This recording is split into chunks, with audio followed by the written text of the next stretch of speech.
Dibasî roja îro del gel ve me dem baş. Serokkomarê Tirkiyeyê îro gefa xwe ya li ser Efrîna Rojavayê Kurdistanê gihand astek bilind. Got em dê Efrînê li ser serê peyê de hilweşînin.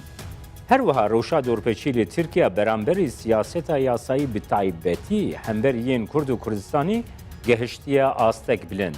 Her wiha evan bûyeran dilgiraniyek berfereh li gel raya giştiya Kurd peyder kiriye.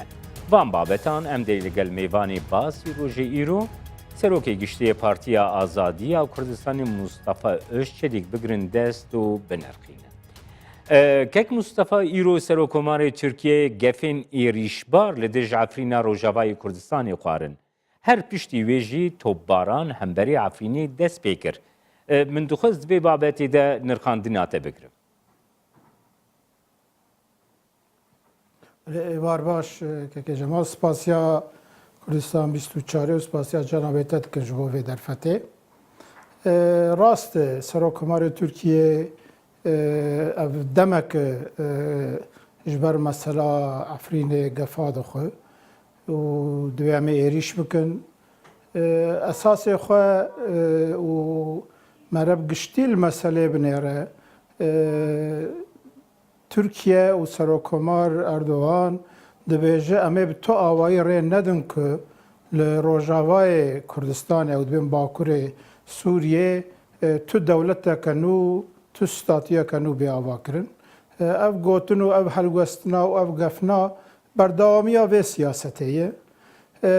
Helbette di siyaseta dewleta de çê navxweyî çê derekî em nikarbêjin weleh tiştê wan nabe ma ev ne meqûl e ji ber ku her tişt li gor meqûliyetê bi rê ve naçe car cara dikarin tiştê ji derveyî qebûlkirinê û ji derveyî meqûliyetê jî dikarin pêk bên. Tirkiye di vê meselê de bi rastî jî siyasetek gelek xelet dajo temama îşê xwe wa kirî ku Kurd li dinyê li tu derê bila tişkî dest nexe. Kek Mustafa gefekî wisa derbasî jiyanê bibe gelo bandora xwe li Bakurê Kurdistanê li raya giştiya Kurdistanî giştî jî nake. Belê gelo kavê karin bi vêya pêk bîne Rusya siyaseta wê heye, Sûriyeyê, Îranê, Amerîka li wê de yani vê derê dibe em baştir vê binirxînin. İhtimalek mezin ew e ku ji Sûriye jî û Tirkiye jî zorê bidin PYD zêtir xwe nêzî rejima Sûrî bikin, xwe nêzî rejima Esadî bikin. Tirkiye vî awî di zextê bide PYD li wê derê şer bike li ber xwe jî bide ihtimalê ew ê li wê derê wê tenê bêhêlin dê destê PYD zayîftir bibe. Belkî sebebek jê jî ew e dibinî de belkî ya li hevkirinek hebe an siyasetek bi ku PYD mecbûr bikin wê derê teslîmî rejîmê bike. Tirkiye her wê de jî nikare li wê derê daîmî bimîne. Ev ne ew qas hêsane her ew ê dîsa teslîmî rejîmê bike. Kek Mustafa gava ku îro Serokkomarê Tirkiyeyê li El Ezîzê di Kongreya Şeşemîn a AK Partiyê El Ezîzê de axeft got ên ku bi marare razin bi marare pêwendiya wana hebin dê encamê wê jî bidin. Yani dibir de wekî ku gefek li hemberê siyaseta Amerîka li Bakurê Sûriyê jî hate kirin. Yani Amerîka xwendineke wê wisa li ser van gefan jî dê tune bê li gora bahweriyat. Muheqqaq niha siyaseta Amerîka li Rojavayê Kurdistanê Sûriyê û aya Tirkiye ji hev cuda ye û taybetî jî ji bo alîkariya PYD de Amerîka û Tirkiye li hev nakin. Li vê de ka Amerîka jî siyasetek wê zelal tune ye. Amerîka ew ê encamê bibe kê derê, ew ê li gel Kurda heta kê de vî karî bimeşîne, li gel PYD tu protokolek wan tune. Wezîrê parastinê yê berevaniya Amerîka digot em difikirin di pêş de PYD ببه وەک هێزەکە پۆلیسên ناوخۆیی ما باشە معقول ku yani ev îşnagiş ev tiştê Amerîka li wê dike bes hema ji bona peyede an Kurd li wê derê ji esatir bibin polîsên navxweyî hêzên ewlekariyan navxweyî Amerîka siyaseta ku bimeşîne. Bi rastî siyaset ne zelal e. Çawa ku li Başûrê Kurdistanê li Kerkûkê Amerîka û Brîtanya çavê xwe ji dagirkirina Kerkûkê ji aliyê Bexdayê ve girtin. Li Rojava jî em nizanin ew ê çi bibe. Ji ber wê jî tu tişkî ku bi zelalî bernamek li ber çav tune ye. Lê Türkiye gava ku êrişê bibe ser Efrînê û Efrînê dagir bike em wek pak vê siyasetê şermezar dikin. Ev siyaseta ku ser dijayetiya Kurdayê tesîra xwe li Bakur jî dike. îro li Bakur jî wek dewlet tüm mafê Kurda qebûl nake. Belê me dixwest kek Mustafa ez verme ser siyaseta Türkiye ya girêdayî Bakurê Kurdistanê. Niha li Türkiye hemberî siyaseta legal bi taybetî a Kurd wekî got dorpêçek tê jiyandin. Desthilat gelo xwazyara çi encamî ji bi dest bixe yani girêdayî van helwestên xwe êrişên xwe hemberî rêxistinên sivîl demokratîk, rêxistinên civatî, rêxistinên çandî û bi taybetiyên partiyên legal ên Kurdî û Kurdistanî lê Tirkiyeyê. Keke Cemal dengê we gelek zayîf tê lê dîsa ez Kek Mustafa ez dubare dikim deng baş nayê. Belê ez dubare dikim Kek Mustafa niha li Tirkiye ev siyaseta dorpêçî ku li hemberî siyaseta legal a Kurd li wê derê birêve diçe. Hemberî rêxistinên sivîl demokratîkê Kurdî, rêxistinên mafê mirovî, rêxistinên girêdayî, çandî, zimanî, her wiha partiyên siyasiyên Kurd û Kurdistanî ku bi awayekî legal Tirkiyeyê dixebitin. Ev êrişên li hemberî wana gelo Tirkiye dixwaze çi encamî bi dest bixe? Divê em ji bo ku bikaribin bersîva vê bidin em vegerin destpêka sala 2015 û rewşa Kurda divê demê dem lê binerin. Heta sala 2015 meha Temûzê hûn dizanin şer dubare dest pê bû. Heta wê demê li Bakurê Kurdistanê di aliyê sivîl, siyasî, demokratîk, girseyî de bi milyonan kes di nav tevgera neteweyî debûn û gelek destkeftiyên Kurda hebûn. Yani çi aliyê belediyata de çi de aliyê de komele û televizyon û rojname û gelek destkeftî hebûn. Dewleta Tirkiye biya me ji vê pêşketina sivîl, siyasî ya milletê Kurd li Bakurê Kurdistanê gelek tirsiya. Dît ku şer nebe û bi vê awayê rêw rêbazên sivîl Kurd ew ê yekê bikin deh, ew ê zêdetir bibin. Ji ber wê jî biryara xwe şerî da 2015 meha Temûzê de şer dest pê bikirê. Wê demê de me ji Tirkiye got dev ji vê siyasetê berdin.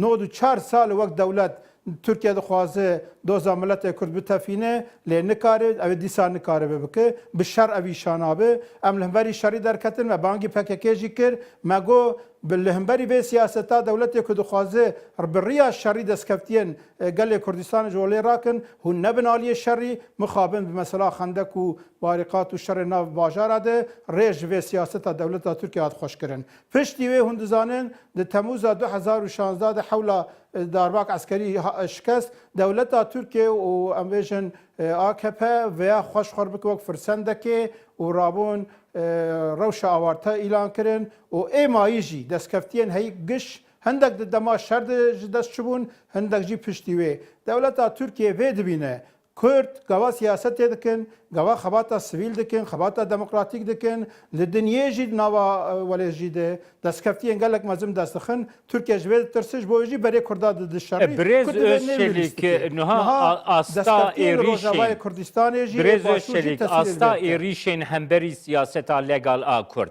her çû bilindtir bû yanî divê dema dawî de ew as diyar ku di asta xwe herî berz de ye. Yani hemberî siyasetmedareke weke Leyla Zana Gojbûyê aştiyê jî gelek caran hewl jî dane parlamenteriya wê ji destê wê hat standin. Yani reaksiyonên tepkiyên li Türkiye jî beramberî van aloziyên ku li hemberî Kurdan têne derxistin mirov gelekî lawaz û zeîf dibînî. Wekî pak, wekî Mustafa Özçelik hûn çawa dinin. Niha em mesela millet parlamenteriya Leyla Zanaj destandin û parlamenterên dijî em vê helwesta dewleta Tirkiye şerm mezar dikin. Dewleta Tirkiye li gor xwe dibêje me aliyekî zeîf dîtiyê Kurda û ez ê heta bikaribim ez ê cî li zêdetir li Kurda teng bikim ez ê nehêlim ku ew bêhnekê bistînin. Ana siyaset ser wê tê meşandin girtina parlamentera meselê qayûmên belediya evana geş siyaseta dewleta Tirkiye ku dibêje ez ê nehêlim Kurd tev bigerin. Li vê de divê em li xwe vegerin. Li Bakurê Kurdistanê divê em li xwe vegerin. Li hemberî vê siyaseta dewleta Tirkiye çê do çi heta vagîro tê meşandin gelok em li Kurd likunin. Heger em wek aliyên Kurd û Kurdistanî em ne ser hev bin. Li ser siyaseteka neteweyî, siyasetek bi şexsiyet bibê ez hemim, ez milletekim, ez aliyekim. Ez derdê min ne ew ku ez li parlamentoya Tirkiye bes du parlamentera û kedrê sê belediya dest bixim. Ez aliyekim, ez milletekim, welatekim. Em bi vê hişmendiyê hereket nekin. Mesela wê her bibin mesela ka çend parlamenter çûr û hatin û em ê nikaribin tişkî dest bixin. Dewleta Tirkiye vê zeefa me dibîne. Hîna jî ew partiya me ku 5-6 milyonê HDP em dibêjin 5-6 milyon deng stendiye lê hîna jî dibe netewê demokratîk û Cumhuriyeta Demokratîk û welatê hevbeş û divê Kurd aliyê Kurda dev ji siyaseta bi vî hawî şêlû berdin. Heger tu bi rastî jî aliyê Kurda be milletê Kurd divê tê qebûl bike hebûna welatê xwe tê esas bigire li ser wê divê em siyasetê bimeşînin. Jê wê de tir em çi bikin jî dewleta Tirkiye dê nehêle Leyla Zana Rêzdar Leyla Zana ji ber ku sonda parlamenteriyê bi bes peyva Türk got Tirkiye tehemil nekirin. Ev sonda parlamenteriyê ma ne zulm li milletê Kurd û gelê Kurdistanê û li hemû kesên ku li gor siyaseta dewletê nemeşin. Birêz Özçelik di wê çerçeva gotegirtî destan de niha ji bo ku mirov yekîtiya xwe hevkariya xwe destnîşan bike diyar bike carna hin platform jî jê re pêwîstin. Hilbijartinên Tirkiye sala 2019 de pêk tên diyara hîn ji niha ve ew babet ketiye rojava Tirkiyeyê de. Wekî Partiya Azadiya Kurdistanî ve pêşniyarek jî ji bo bloka Kurdî anî bû. Ev hewlên we li gel wa partiyên din li gel we ê hevkar, Parti Demokratîk Kurdistanî Bakur, Partiya Sosyalîsta Kurdistanê, Partiya Sosyalîzm û Azadiyê, Hereketa Azadî, ew hewlên we gihiştine çi radeyê, gelo û wê hevkariya xwe dikarin berferehtir jî bikin. Gora baveriya. Belê wek Partiya Azadiya Kurdistanê me got em ji bo hilbijartinên 2019 ji niha ve memadayê bikin me bloka hilbijartinê ya Kurdî me pêşniyar kir. Ev bloka dixwazim du sê xalên esasî bivêjim. Blokek neteweyî demokratîk e. Blokek ne ku em rabin siyaseta heta îro di nav çerçeva demokrasiya Tirkiyeyê ev pirspirsa demokrasiyê û mafê mirovayî mesela ne ev e me gotî bloka neteweyî divê hebûna milletê Kurd, hebûna Kurdistanê, zimanê milletê Kurd, wana esas bigire û bi rastî jî mafê netewî demokratîkên Kurda û pêkateyên li Bakurê Kurdistanê ji xwe bike bingeh li ser vî esasî kî vê bernamê qebûl bike em amade ne bi wan rê bikevin ittifaqekê em niha wek PAK û PSK, PDK Bakur û Hereketa Azadî û OSP danûstendinek me heye me di civîna xwe jî got divê bi vî awayî em partiyên li Bakurê Kurdistanê yê ser xeta neteweyî demokratîk em hev rigava bavîjin. Di vî warî de bi partiyê de jî remê danûstendinê bikin kî va bername ne qebûl bikin bu an re. Ez ê ji wer nimûnakê bidim di sala 2015 de hilbijartina heftê hezîranê de HDP ji bo PAKê teklîfa tifaqê anî. Gotin hûn jî werin em bikevin navê tifaqa hilbijartinê. Me bu an re tu bazariya parlamenteriyê û ew ê nekir. Me name piştî wan teklîfa xwe ji me anî, me nameyek ji wan şand. Me got hebûna milletê Kurd, hebûna welatê me, mafê me netewî demokratîk, هون وەک HDP hûnê biparêzin an divê ittifaqê de hûnê vê esas bigirin maalesef HDP divê demê de tu bersîvek neda wek fiilî de wek neyênî bû cawab me jî em neketin tu ittifaqê îro jî em dibêjin ser bernameyek neteweyî demokratîk kî amade be kî hebe em amade ne bi wan rê vê pêvajoyê dest pê bikine divê em vê اوه بشکینن و اتمسفر پرسکه من هیا دوی بابتی دکک مصطفی نها لترکیه اجدر وی HDP تنی حق پر yani partiya mafı azadiyan mafı ve heye gubu kevi hil bijartinandi yani bloka kurdi be tekil ya ve gel hak par ya heye u ger hak par ama de be gel ve bloka kurdi pevendiye ki deni hunji veki ve bloka kurdi ama de ne hak parere partiya demokrata Kurdistana Türkiye bu nehaj der ve hafkariye ne hun ittifaqa bloka kurdi avadı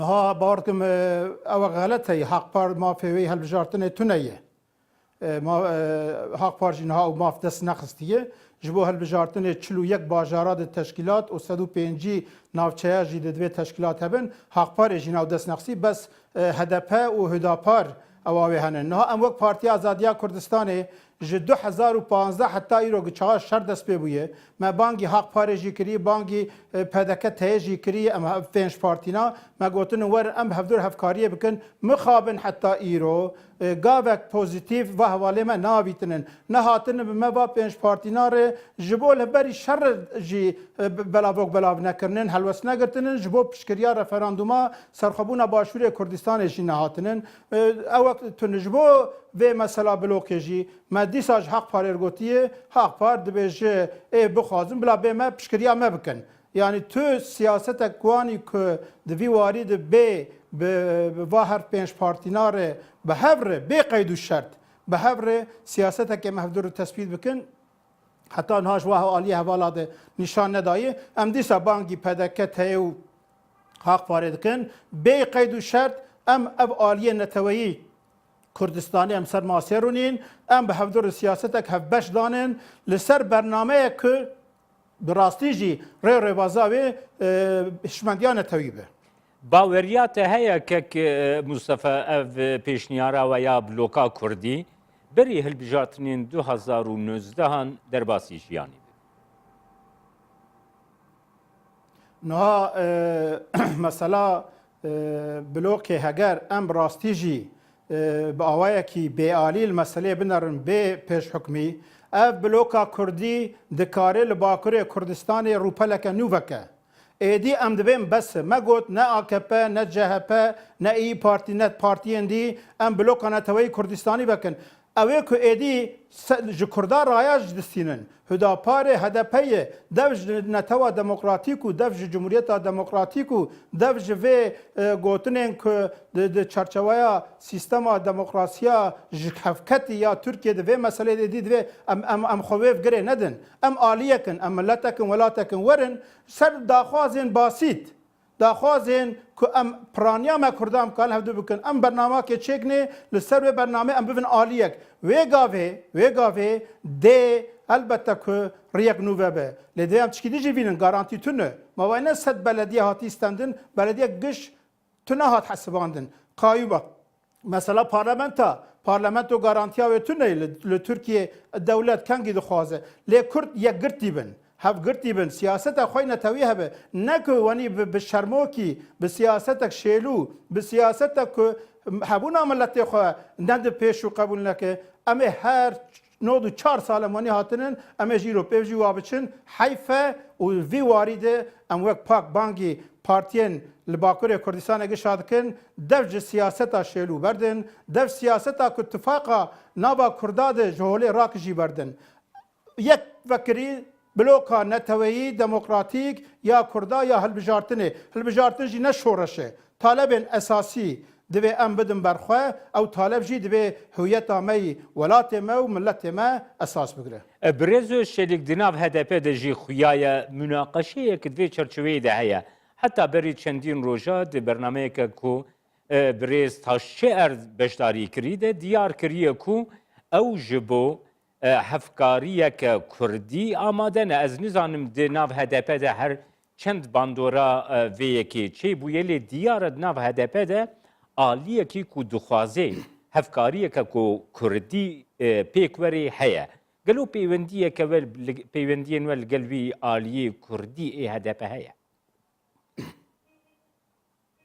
نها تێگەیشتنە غەلەت هەیە HDP civîna xwe deh rojberê li Diyarbekirê 4 û 5 mehêbû bawer dikim çêkirine di wê derê de yek gotin û yek kelîme ji bo li va partiyên li Bakurê Kurdistanê re hevkariyek hilbijartinê bike tu pêşniyarek wê tu nebû û heta îro jî ji aliyê HDP ve ne ji pakê û ne ji va partiyên dî ku em dizanin tu teklîf tuneyê parlamenterê HDP Rêzdar İmam Taşçer bi serê xweş xwar ew fikra wî şexsî ye HDP ne divê ew ê de ye ji bo partiyên dî ew bikin.